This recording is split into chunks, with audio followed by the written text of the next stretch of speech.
Flutura, e di se duke folur Flutura më kujtohen edhe shumë pasazhe nga romani që po e lexoj.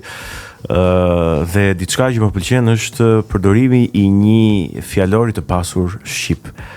Që ti edhe e flet, jo thjesht të shkruan. Dhe po të dëgjoj teksa përmend. Dhe më pëlqen shumë kjo. Jam e vendosur në këtë gjë, sepse them, shiko, mund ta zbukuroj, ta modernizoj plot. Ka konstrukte tuaja të bëjnë ti habisësh dynjan, çfarë po thot kjo. Njerëzit nuk kanë nevojë për fjalë kryq, apo jo? Se të bëj fjalë kryq, unë bëj fjalë kryq, edhe çfarë dëshim të them? Po thoj dil, pra thuje. Asnjëherë kam edukuar. Po, në disa raste edhe kam edukuar veten që fjalët, disa prej fjalëve që janë dhe fjalë të mia.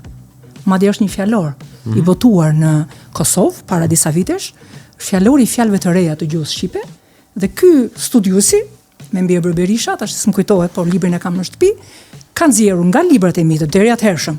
Mund të kem edhe fjalë të tjera që në lidhësinë shqipe, që në gjuhën shqipe, unë kisha sjell rreth 100 fjalë të reja. Që mund të jenë kompozita të rastësishme.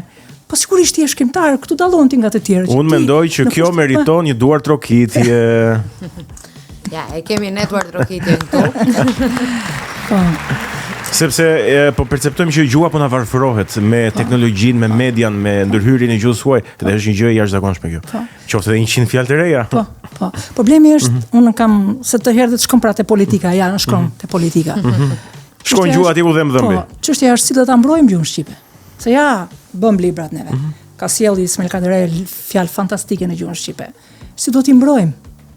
S'kemi më gardian të gjuhës shqipe, sepse nxjerrim shumë pak mësues të gjuhës shqipe. E vërtet, fatkeqësisht. Do të thënë, sot nuk e di sa mund të jenë sot në të gjitha universitetet shqiptare, tani që po flasim mund të ketë ndoshta 10 ose 15 vjet që studiojnë për gjuhë shqipe dhe letërsi shqipe. Në gjithë Shqipërinë. Shumë në gjithë Shqipërinë. Do thotë me këtë ritëm, po të shikojmë, po të ekstrapolojmë, që është pjesë prapë e ekonomisë, po të ekstrapolojmë, ne na bie që në vitin 2030, në vitin 2040, ne nuk kemi më mësues të gjuhës shqipe. S'do të kemi, sepse këta që janë tani do të jenë të vjetër, do të dalin në pension, dhe ne me këtë ritëm, që ose fillojmë dhe paksojmë, ne në vitin 2040 nuk do të kemi mësues të gjuhës shqipe. Po kush do të na mësojë gjuhën shqipe? Si do të trashëgojmë gjuhën shqipe? Kjo do të jetë detyrim shtetëror. Kur do të kthehen këta? Nuk ka nevojë për ditë kombëtare të gjuhës shqipe. Shumë mirë që e bëm atë ditën e nëntorit të gjuhës shqipe. Shumë mirë. Hajde të bëjmë edhe konferenca për gjuhën shqipe, t'ia kujtojmë shqiptarëve. Por mësuesit ku janë? Te mësuesi fillojmë. Dhe ka një tjetër fatkeqësi, mendoj unë, pak në ky është mendim personal, që ti nuk je kurrë i bindur se sa nga këta 10 apo 15 student që do të diplomohen në gjuhën shqipe e duan realisht atë apo e kanë zgjedhur sepse ajo ishte dega që mund të kapnin. Dhe ky është një tjetër diskutim, besoj, që lidhet me cilësinë e atyre që do të bëhen nesër, ata që do t'i trashëgojnë gjuhën shqipe brezave të tjerë që do të vinë. Këta mund të jenë ndoshta edhe poet, shkrimtar, të cilët aty e gjejnë, sigurisht e gjejnë veten, ajo që nuk më dha mua mundësia të studioja. Unë kërkova 3 herë gjuhë letërsi shqipe, më çuan në ekonomi. Ashtu çonte partia, ashtu ka qenë ajo kohë, ashtu ka qenë. Tani këta mund të jenë njerëz që janë të lidhur me gjuhën, që duan, që janë shkrimtarë dhe kanë të nevojshme ta kenë këtë, po them, këtë formatim që të jep studimi i gjuhës shqipe. Por kjo është një çështje që është debat shumë i madh dhe duhet të kthehet në debat publik. Kjo çështje e gjuhës duhet të kthehet. Unë e kam patur në disa seanca në komisionin tim, në parlament, disa nga fjalimet e mia i kushtohen kësaj gjëje, që ka qenë një nga brengat e mia por atje të duket ndonjëherë vetja kaq vetmitar, të duket vetja. Domethënë, imagjino se për çat zihen e debatojnë në parlament dhe ti del flet për gjuhën shqipe. Që fakt është shumë e rëndësishme, është çështje kardinale. Unë flisja për gjuhën, flisja për butrinti, flisja për trashëgiminë kulturore, flisja për ato gjëra, për ajrin. Unë flisja për ajrin, a e kuptoni se në çfarë ajri po jetojmë? Ajër kanceroz. Kuptoni. Dhe bëra një kalkulim me si ekonomiste që jam, që neve në një ditë, të gjithë ne që jetojmë në Tiranë, ne humbim 1 shekull jetë. Kush na e pagon këtë shekull jetë? Po të na mbledhësh. Po ti mbledh të gjithë çfarë humbim në trafik, në gjithë çfarë ndodh. Si nuk kalkulojnë këtu? Habitesha unë. E flisja ekonomistëve që ishin në parlament. Ore, kalkulojeni, shikoni me çfarë humbim ne, sepse këtu gjëja më pak vlerë është koha. Kur fakt ajo është gjëja më me vlerë. Koha. Se koha prodhon. Koha jep. Koha është produktin, lënda e parë më e rëndësishme. Pa kohë ti s'bën dot asgjë. këtu e shpërdorojnë kohën në mënyrën kaq barbare, sa që unë është e trishueshme. Kjo është arsyeja pse unë pak më gjen si shkrimtare, mund të pozoj në një kafe, e të marr bocat, e të bëj shkrimtare në kafene, do marr filan kafene. Koha është gjëja, ajo tingëllima e ikjes së saj. Unë e ndjej tingëllimin e ikjes së saj, më torturon. Të trem, nuk më trem mua, sepse unë kam kaluar në jetën time ka thyrje të tilla që këto çështjet e jetës së vdekjes, po them këto raporte, kjo zona, morturum, siç i thot James Wright, nëse jam e sakt, morturum i thot kësaj faze midis jetës dhe vdekjes. Ka një moment thot ai që është kjo lëviz. Ma nuk këto gjëra kam kapërcyer, nuk kam në kufi në këtë pikë, por prapse them njeriu, çfarë dash? Si do ta shfrytëzoj deri në fund, deri minutën e fundit? A lash gjëra pa mbaruar? Kjo më mundon mua, a le gjëra pa mbaruar?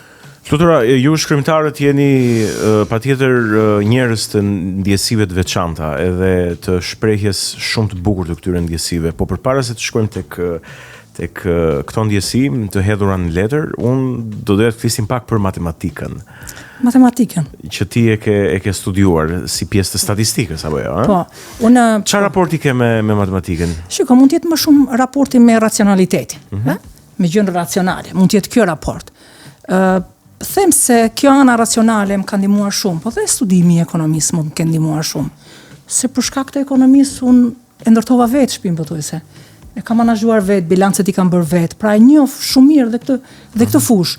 Nuk jam thelluar shumë, se nuk jam eksperte për të tjerë, isha eksperte vetëm për gjërat e mia, por një shtëpi pothuajse e kam ndërtuar vetë, edhe kam ditur si operohet me çmimin, si operohet me koston, çdo thot fitosh, pavarësisht se është një mall shumë idealist, te ish botuese është një qenie shumë idealiste, sidomos në një Shqipëri si e jona, ku nuk ke mbështetje.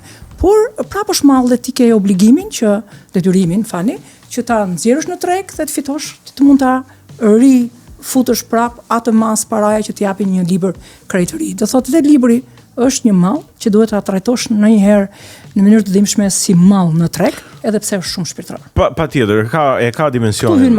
Ka dimensionin. Po a ka një raport pak më intim se kaq me matematikën apo thjesht ngelet? Jo, po kam qenë ndoshta nuk e di, më pëlqente saktësia klinike e matematikës.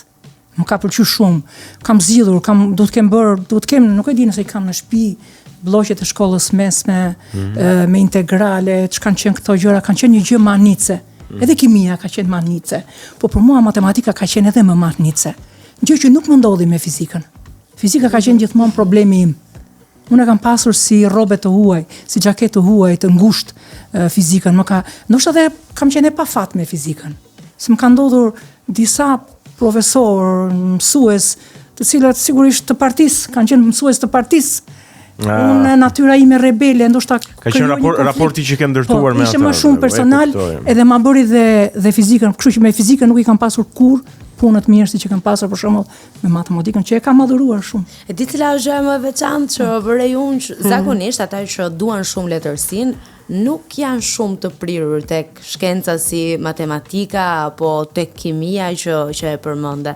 Ndërkohë ti ke të dyja, thua të jetë prapë binjakët në këtë drejtim. Mund të jetë kjo, por e kam vënë re që në vendime, domethënë, kjo ana racionale, që mund vijë edhe prej këtij adhurimit të matematikës, për kësaj saktësie që ndonjëherë e kam patur dhe së brendshmi, ka ndihmuar në disa vendime. Se duam ne jemi hiper, se kështu i thonë, hiper emocional, po, madje njerë më ndodhi t'ju them me sinqeritet, pata një kështu si, po them debules fizike, se qishte, se kuptoja fare, se qishte, dhe u enda një 6 muaj në për spitalet holandeze për të zbuluar se çfarë kisha, se kuptoshin doktorët se çfarë kisha.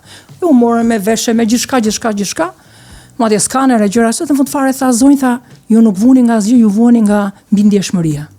Tha doktori, unë vuaja nga mbindjeshmëria.